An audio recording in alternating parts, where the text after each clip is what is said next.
Hi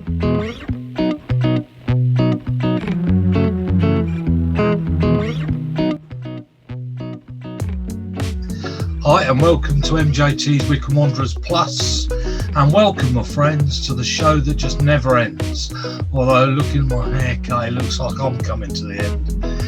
And as you can see, Kieran here is in the same room, and I've got to try and remember to keep saying hello Kieran rather than hello Kieran. Yes, he's back from Portsmouth.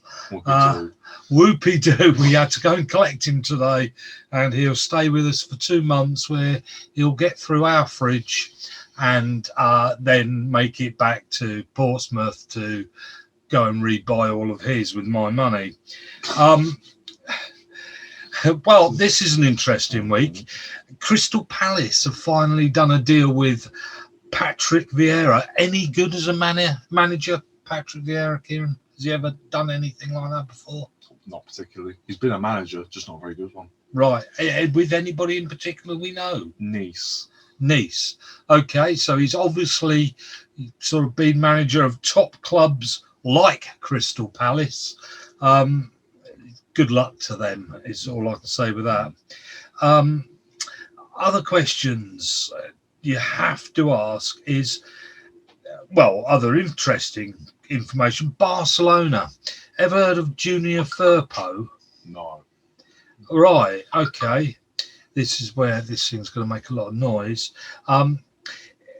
Well, he's just moved to Leeds. He's from Barcelona. Could well be their B team. Could well be their B team, that's true. But what else? Wolves has signed on loan a Barcelona player. Trincao? Yeah, Trincao. Yeah. But I suppose you've got to say the biggest shock of the week was Henderson scoring a goal. Would you say that was a bit of a shock? You know what? I thought when he came on, he might actually do something for some reason. I don't know, I just had the little inkling. He looked pretty happy with himself, didn't he? He's a very passionate man, and we love to see it. Before we hit the England international stuff, really, got to ask one or two little questions about what's going on.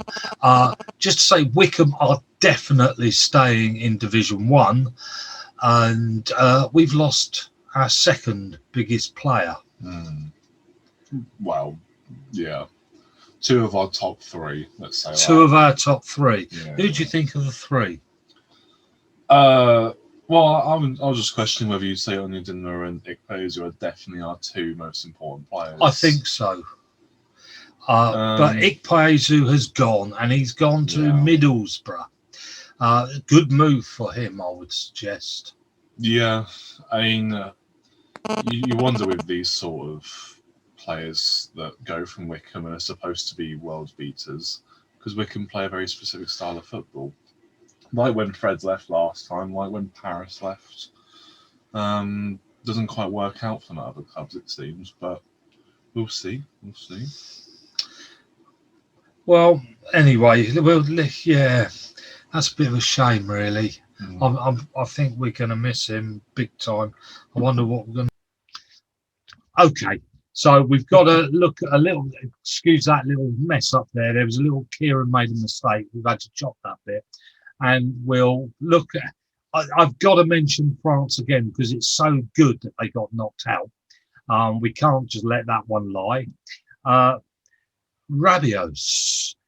That his past is quite interesting.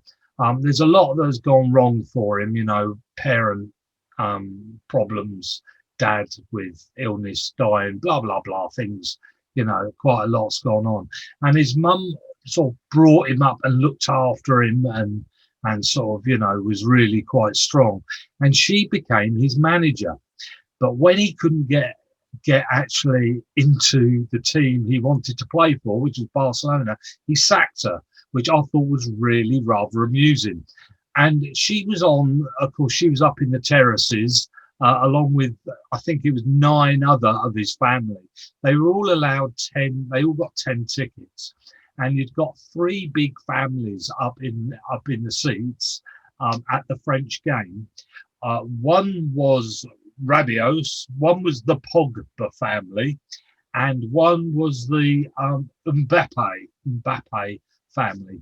And as things occurred during the game, this is true, I might add, as things were happening during the game, and so these families started kicking off with comments about the other one's child and the mistakes being made. So when Pogba sort of got tackled and lost the ball, there were comments about your son is rubbish, it's his fault, it's gone to penalties. When another one missed the 10th penalty, it was his fault for being arrogant that they lost and were knocked out of the European Cup. Other ones were a number of things that Rabios did were commented on how bad and poor he is. And this family, the three families were, it sounds really shocking. It basically sounded like a handbag fight up in the stands between three of these international players' families. I thought it was really quite funny.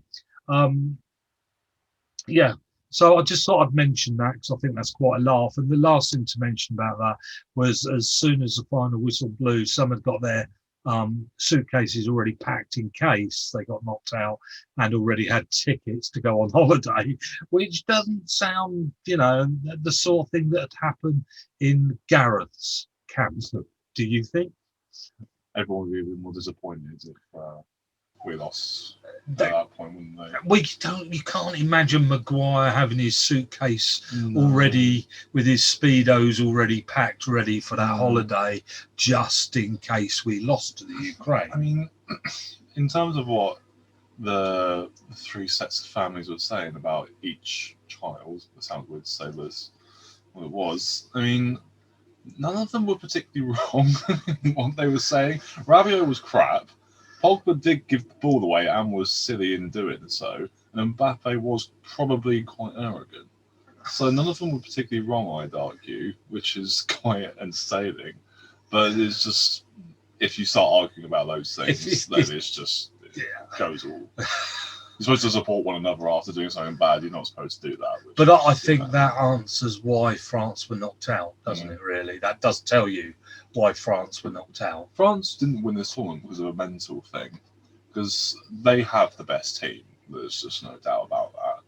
And they didn't go into the tournament in a good enough mindset. No. Did they? No. That's why they lost. Okay, so the first game we're going to talk about then, apart from the French losing, sad, is Spain versus Switzerland. Spain versus Switzerland. Did you watch that? I saw bits of it. Bits of it. Which is always good, isn't it? Well, if the bits were quite long, actually, weren't they? Mm. Very entertaining game, wasn't it? Well, you had Spain scoring another own goal within the first 10 minutes, and another own goal. Own goal. But then not particularly building too much upon that. They had 72% of the possession, 28 shots, 10 on target. Does have to be said, as much as people can have a go at Morata and have a go at Spain shooting potentially. Sommer, the Switzerland goalkeeper, was very, very good and made an awful lot of good saves. So you could argue Spain were not clinical enough, but another day they may have scored three or four. Right. And they won on penalties. They did on penalties.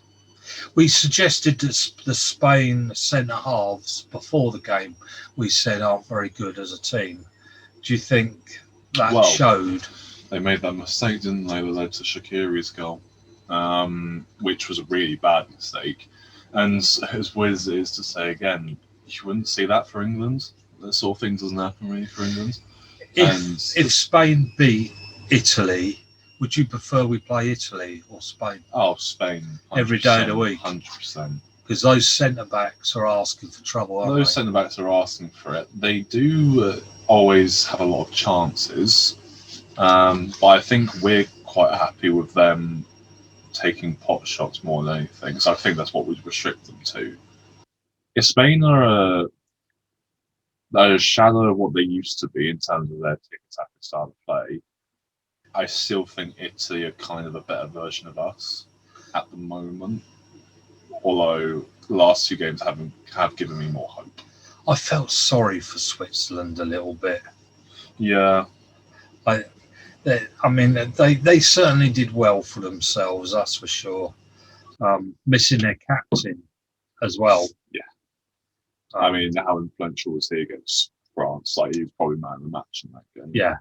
So that was a big. I can't help but think if he had been on the pitch, another team might have won that game. And it wouldn't have needed to go to penalties. I mean, saying about Switzerland, though, I mean, they still took Spain to penalties as well as France. They knocked out France, have taken Spain all the way. They've done extremely well for themselves. Shaqiri has scored 3 goals this tournament. He's done extremely well. So yeah, you do.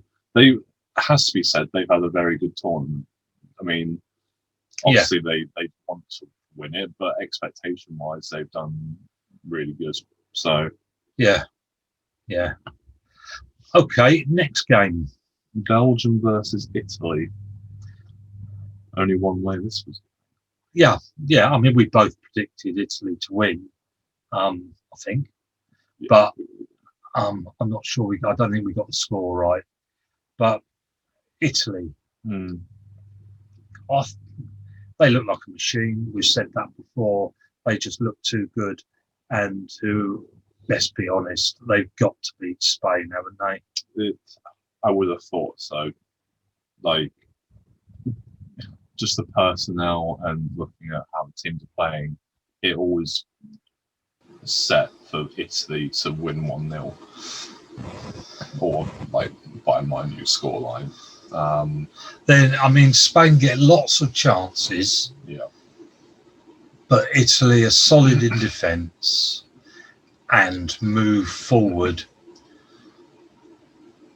like a tank, and they don't. And Spain's defence is just asking for trouble. Yeah, their defence. I mean, I'd argue Belgium's and Spain's defence are near enough equal in terms of how good they are. I mean, Italy's first goal was really good. It was good play by Barrea. And then Belgium's defence just let Insigne walk through for their second goal. He just walked up to the edge of the box and took a shot, and fair enough, it went in. I do have to say, though, because obviously it was between Italy and Belgium really for the favourites from that side of the draw. Saying how big a win it is against Belgium, they weren't good. They had their one guy called Doku, who looks really good in terms of just running at people. He won their penalty, which I think was, by the way. De Bruyne. De Bruyne. He had an injury. He played with a torn ligament. You could tell. Yeah. I said while watching it, I said he's not well. There's something wrong with him. You can see there's something wrong with him. Why don't they take him off? And he carried on. And I thought there's something wrong with him. Yeah. He said afterwards that he felt obliged to play for his country in a big game. And it's like that's going to do you more harm. Yeah. And he evidently wasn't at his best. No. So Italy definitely warranted winners in that one. But as probably we'll say with England, I wouldn't hype them from that game. Are Belgium finished now? Is that the end of that era? Yeah, they've lost too many of their really top. All their top players have gone a bit old. Their defence is a bit old. They've got Vertonghen, Alderweireld, all in their 30s, going up towards 35. So Hazard is definitely not as good as he used to be, and there's a few areas that they kind of lack. De Bruyne's going to be around, isn't he? De Bruyne will be around. Lukaku will still be around. It'll be a very similar team to the World Cup next year. Yeah. But obviously Hazard has dropped off a cliff. Yeah, and the back line are all slow. Back line just doesn't. Too slow. And is there any coming through? Because we didn't see any coming through, did we? No, I mean, you still have to think, like, I think on their bench still was Benteke. And as much as, like, he had a good end to his season, but if you've got Benteke on the bench still and you've got no attacking talent coming through, then it's probably not looking too good. No. There's no one big I can think of who they've got coming through. No. So that was Belgium's chance. Their last chance, yeah. Their real chance was in the last Euros when their team was at its peak. They lost to Wales. Yeah. Why were they ever favourites for this competition? Because I never would have put them as favourites. Not sure. Right. Really not sure. I mean, maybe people thought De Bruyne could completely carry them. De Bruyne and Lukaku.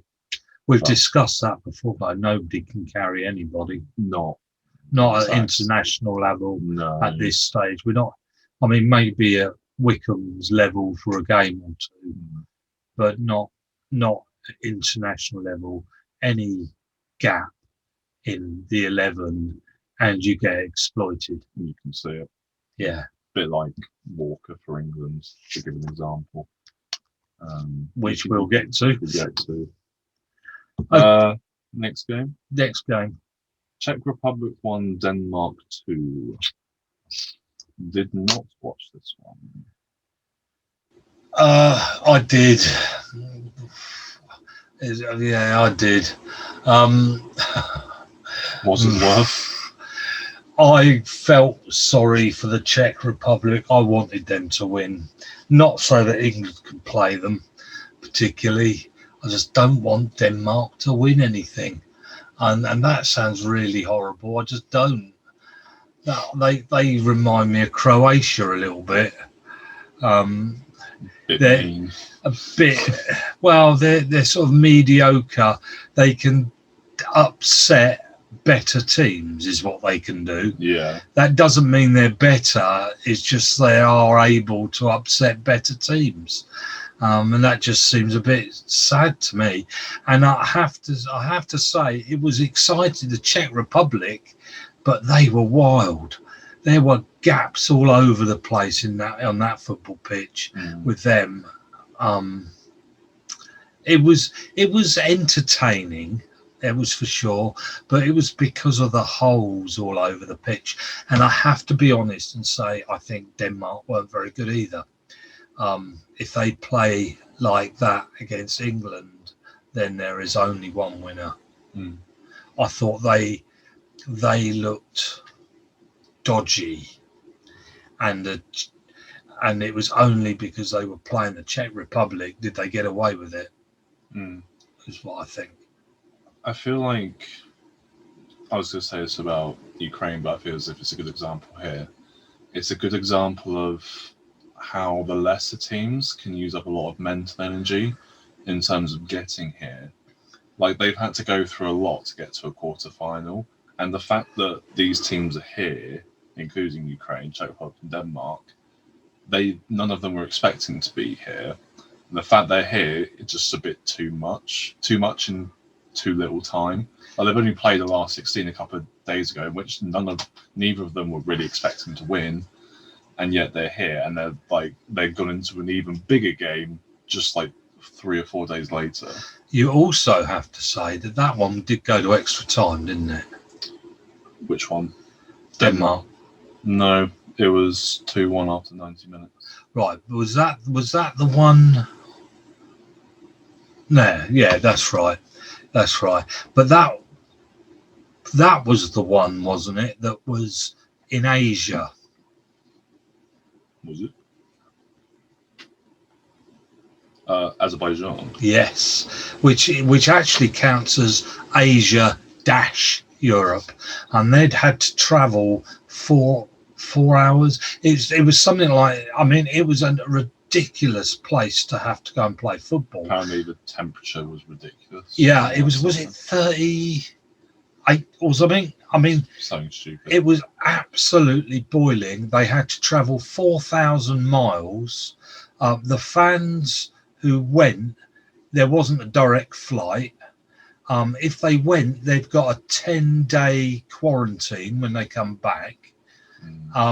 So there were only 300 fans. I mean, it was just, what is up with UEFA, sorry. What is up with UEFA? What the flip was it held there for? You don't. I mean, if you're going to have all of the games hosted in different European countries, why would you not just have one of the teams that are playing as the home team? Yeah, I mean, why? Or somewhere in the middle if you really want to keep it neutral. Yeah, I mean, well, surely if Denmark versus Czech Republic, at least find somewhere in the middle. I mean, that was just Dumbo, and they were playing at midnight out there. It was something like that, because of the temperature that even then only came down to 38. I have to say, on the plus side, it was there at that temperature at that time of night with that much travel, because that must have killed Denmark as well. Because as the game went on, so the game slowed right down to a walking pace, and only just that. And now let's hit the interesting game. England versus Ukraine. Okay. Well, there was only one team, really. Ukraine's plan went out the window after 4 minutes. It did rather, didn't it? Yeah. And is Gareth Southgate God? Kieran? As most people alluded to, that he is. No. He's not. Okay, so he's not God. Our criticism of the team and his style of football, did he change that into an attacking team? Then? No. What happened then? We had someone who crossed the ball decently well, I think. And Ukraine were bad. And this is what I meant about the mental fatigue. So Czech Republic and Scotland, towards the start of the tournament, it was 0-0 and 1-0. They're still going to be near enough on top of their game, and so those holes won't appear.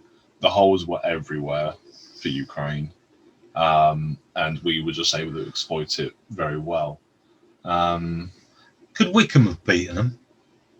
Would have given them a game, yeah. Definitely would have given them a game. The Ukraine are a level at which they would definitely get relegated from the Premier League. They have Zinchenko and Yarmolenko, and that's about it. The rest of the team is definitely Championship level, maybe even League One level. Just to mention, if people who think me saying, "Oh, could Wickham have beaten them?" Did you know there are more Championship players? I'm making that phone noise. Stop it. There are more Championship players there were from the beginning, more Championship players at these games than from Liga 1. Yeah, Liga 1. So that tells you something, doesn't it? Yeah. Because I thought, doesn't matter what Gareth South is late. Gareth Southgate's plans of slow football, hit him on the break, we'll get one and sort of make sure no goals go in. That's fine, but it almost seemed like England couldn't help but score. I mean, they didn't have a choice because they were so bad, you had to put the ball in the net. Yeah. And it was more that, wasn't it? It wasn't that England suddenly found their pace and suddenly all went forward. It was they didn't have a choice. It would, if we had done anything less than we did in that game, it would have been very disappointing. Do you want to say, because it does sound like we're being unbelievably pessimistic, it's just like, so the games we played so far, our impressive wins have been. I'd say Croatia was half decently impressive. Yeah, That was easy one. That could have been one we could have lost. That could have been a sticky one. Scotland, Czech Republic are teams we should beat. Scotland we didn't, which was a bit of a bum. The Germany game, yes, that's an impressive win. That's the impressive win out of all of them.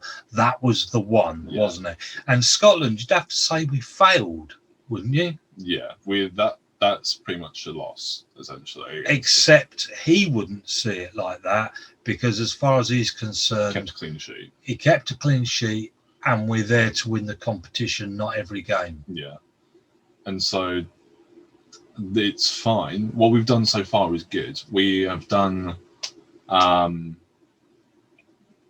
sufficiently and a bit more because we beat Germany. Like Germany could have been Germany was basically 50-50. They could easily have won, we could easily have won in terms of putting it on paper beforehand. But because we beat Ukraine 4-0 doesn't show a lot. If we beat Denmark convincingly, I think that shows a good amount. Because Denmark, even though they're still not echelons of Spain, Italy, Belgium, etc., they are still a very solid team, especially in the way they are now. Okay, we'll come to that in a second. But it has to be convincing. If it's a struggle and it's a scrape, then that's not. You see, everybody's talking about Southgate. I would say in his book, he's a success. And he has been. We're getting further and further down this line to the final. And as far as he's concerned, that's what we're there to do. Okay? And therefore, everything that he's done has worked. Yeah? That's fine. And I had a few surprises. I was surprised when he played Sancho, and Saka. Yeah, they both surprised me. I wonder why he does leave Grealish out. I wonder it's to tell everybody else to get stuffed. I'm in charge. Might have something to do with it. It might, mightn't it? It might be that. I don't know. Seems very strange to me. But that was interesting seeing him play. What did you think about him? It's a difficult one to weigh up whether you defend him or you criticize him, because this is pretty much the first game the first football he's played this whole tournament, and he didn't do an awful lot. No, they kept showing highlights, and the highlights was him sort of getting around about three people and then getting a free kick. Yeah. But they couldn't show anything he did that made any difference. No. There was no defending of any need, and the attacking didn't lead to anything. No. And so that could also be a shut up to all the England fans in terms of, well, now I played Sancho, he didn't do much. It's like, it's the first one he's played that entire tournament. The team is kind of set out in the way it is, and then you bring someone else in, and sometimes it just doesn't work like that. It might be down to Sancho, but it might just be the situation and the scenario. But it does have to be said that he didn't do enough in that game to warrant starting in the next. Saka did. He actually led to a goal. Yeah, you wouldn't complain if Saka started. No. And I don't think you still would if Sancho started, but he didn't do enough against Ukraine to show that he deserves to start. Okay, goalkeeper. What was his problem at the end? Did he lose it? Lack of concentration, maybe? He had a few. Yeah, he got a little bit over the top, didn't he? I guess good that he did it then as opposed to earlier on, or even in the next few games. You don't know if that's how it works, though. But I suppose all players can have a slight 5 minutes where they do things really poorly, and he did, and I hope he recognises it. Talking of poorly, we've got a touch. Sorry for being depressing. We will come to the good bits. I thought we'd get the bad points of England out first. The other one, you can't help but mention Walker. Mm. My goodness, when is one of his mistakes going to lead to a goal? Because that could be the final, when one of these mistakes of Walker's leads to a goal. Mm. They can't just surely keep dismissing it as, oh, well, he still adds something to the England team. Because England wait for those mistakes that he makes, pounce and score. And when we start playing teams such as Denmark and then hopefully Italy or Spain, they're going to pounce on those and score, aren't they? Yeah. Yeah. I mean, I remember the last World Cup. Was our first game Albania or someone like that? We beat them 2-1. And we gave away a penalty, and it was Walker. And it's those. I said to you, it's a lack of concentration. We know he can obviously do these little things. Like there was one in the Ukraine game where it was a little pass back to Stones that wasn't good enough. And obviously he can make that pass, and he's good enough to make that pass. It's a lack of concentration just in that moment in which he's either not taken into account how close the Ukraine player is or how far away Stones is. And so maybe that's what Southgate sees, is it's just a lack of concentration. If we can sort that out, then he'll be absolutely fine and he'll be fantastic.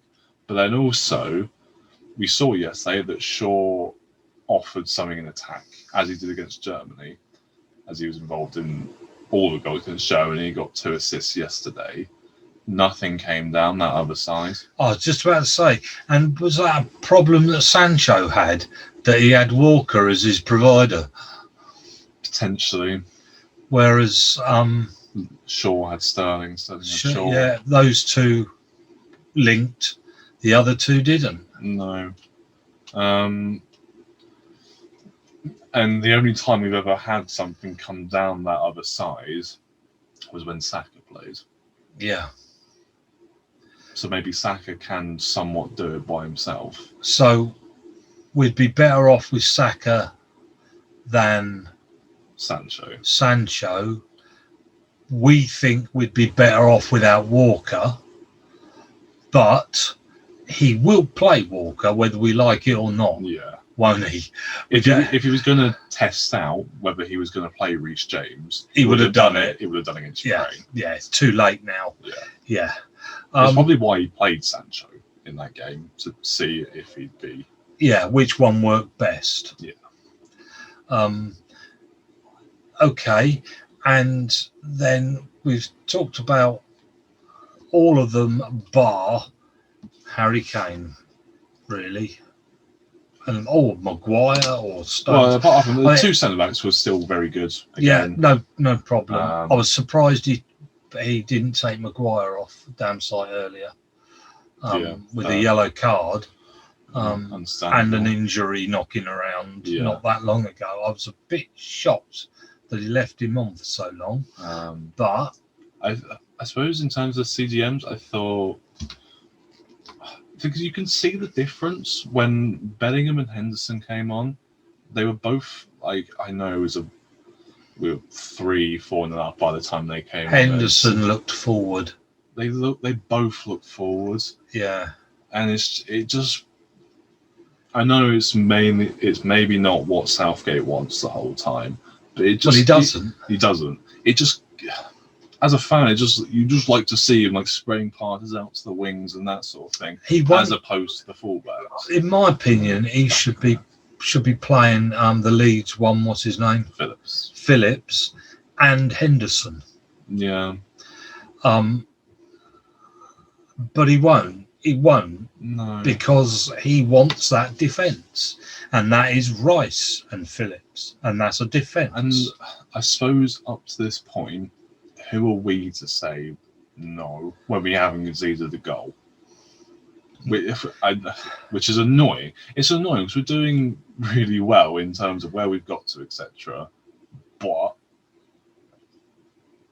you can still pick a lot of faults with this team, and I hope we do that so that we don't get shown up in the final, and all these little things that we've seen throughout this tournament get shown up then. Are we wrong then to criticise any of this, or are we criticising, or just having an opinion? We're allowed to have an opinion. I think we're having an opinion as opposed to criticising. Yeah, I'm not sending any messages to him. No, it's not like we're right and he's wrong, but we see things and think, why doesn't he do that? Because surely he sees the same thing. You see, I got really rather annoyed with Alan Shearer and all that lot on the TV. You kept saying, well, this just goes to show all those that picked fault with. And I'm thinking, and he was talking about Harry Kane, and I'm thinking, no, I'm not sure it was them that spoke about him being very tired and looked very sluggish. That's the word sluggish I've used as a question mark. Do you think he is what I said. And then we spoke about it's the style of football that is leaving Harry Kane out of the game. Not his fault that it was the style of football. And it's interesting how they came on, having used that word, Alan Shearer in particular. Then come on, see all those that say he's been sluggish. And I'm thinking, you, actually, you. And you went on and on about how poorly he's playing. But you did say it will come on eventually. But you said he wasn't very good. We said it's the style of football didn't suit him. Now, that style of football, as such, didn't change. No. It was the team we were playing gave him options. You put him on against Holmer Green United, he will score. Not because he's improved or he's not sluggish anymore or he has his confidence. It's because he's playing Holmer Green United, and he will always score against Holmer Green United. And so, again, has Kane improved, or was it he was playing the Ukraine? Well, was he fed? Did he get fed the ball at the right places? I'd say yes. And so maybe you could argue that his positioning for those goals was good because he was in the middle, which is something he hasn't done all tournament, quite frankly. And yes, he scored both chances, which would give him a bit of a confidence booster. However, if he'd missed those chances, Alan Shearer would still be having a go, and we'd probably criticise. Well, we would criticise, especially if he missed those. Yes. Because if he'd missed those, then flip neck. Then I could have been on the pitch for what it was worth. Yeah. So, I think we're right to criticise. Criticise what? See, what I'm getting at is I'm not sure I ever criticised Harry Kane for playing badly. I was criticising the system that didn't work. But what's happened is that game yesterday, crosses went in to that 6-yard box. And Harry Kane was there to score them. Well, we've actually put crosses in the last 2 games. 5 of our last 6 goals have been from crosses. Right. 3 of them from Shaw. So he's finally, a fullback has finally provided something up the field. And also, 3 of them were headers as well. Yeah. Yesterday. Yeah. Which is interesting. And let's be honest, one of them, Harry Kane, was standing in the middle on his own with, and the other team were keeping their 10 metre distance. Obviously, they think he's caught something. And this, well, they did, didn't they? I mean, you know, let's be frank about this. If he stood there and that's where the ball goes, could he have missed? Not really. I think in the end, we did sufficiently and adequately. We did the job, and we did how we would be expected to play against Ukraine. And a 4-0 was a good scoreline. Did we show the world who's boss? No. Because it was Ukraine. We did our job. We did the job. We've done the job all the way through. And we have done the job all the way through, yes. And that really does sum it up. So England have done the job all the way through. The little bit that wasn't quite was drawing 0-0 to Scotland, although we didn't let a goal in. The plus was beating Germany 2-0, which was really the only hurdle we really had to try and get across. And that was it. And that's a plus. We didn't let any goals in. Whether they were lucky we didn't let any goals in, I'm not quite sure, because they missed a couple. Walker has made some horrendous naffs, which a better team would jump on and score. But as of yet, we haven't played one of the teams that will. It's that sort of thing where we're suggesting things that we could get caught out by at some point. Yeah. And we don't want it to happen at all. And so we're saying it now so that we can hopefully change. Not that we're going to change it. So that it could be changed. And are Denmark good enough to jump on those mistakes? Because we're making them in every game. They've got a few players in form. Dolberg comes to mind. So we're going to find Denmark a bit harder, are we? We'll find them harder.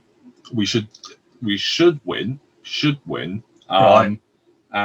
It will be a bit of a test. If we scrape it, then bit worried, but wouldn't be surprised. It is a semi-final still, nonetheless. The Denmark, this is the biggest chance they'll have in forever.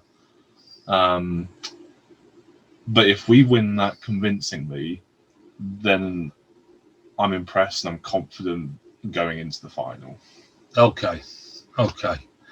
And really the last thing to say, just before we predict the England Denmark game, what do you reckon the score is going to be between Italy, Spain? I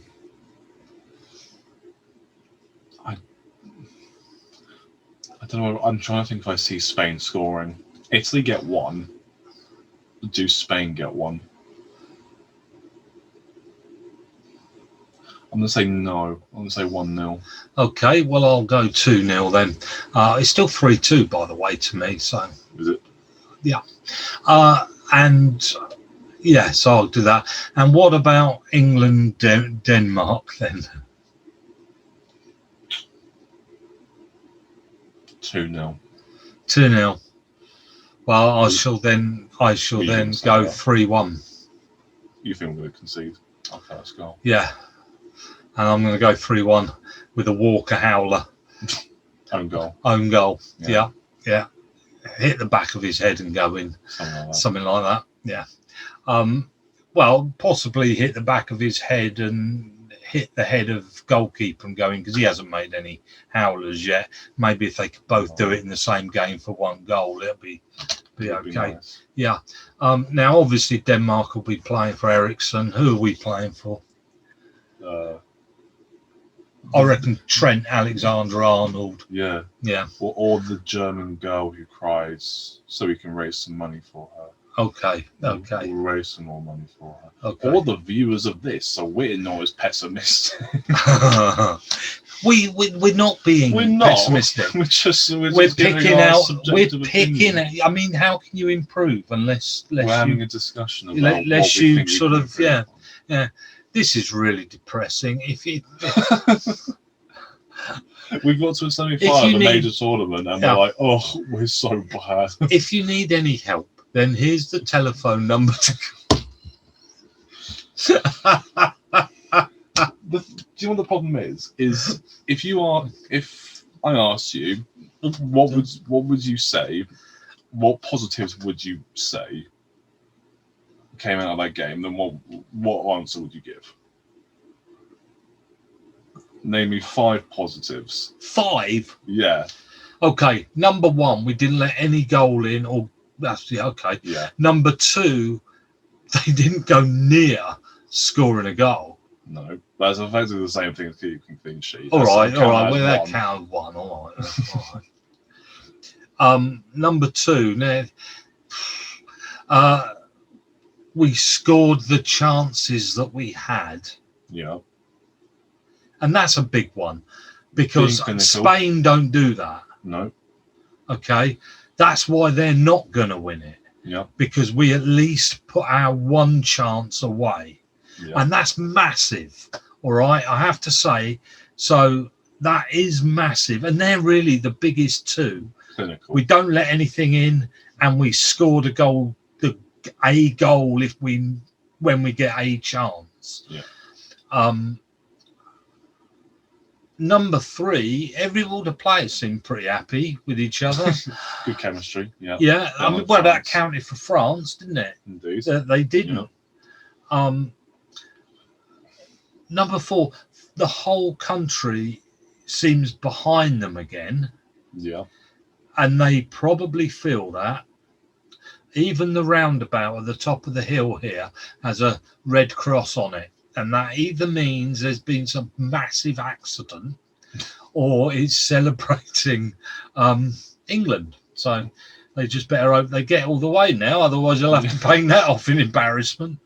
That's 4. yeah, 5 is Gareth Southgate has moved the team around for individual games.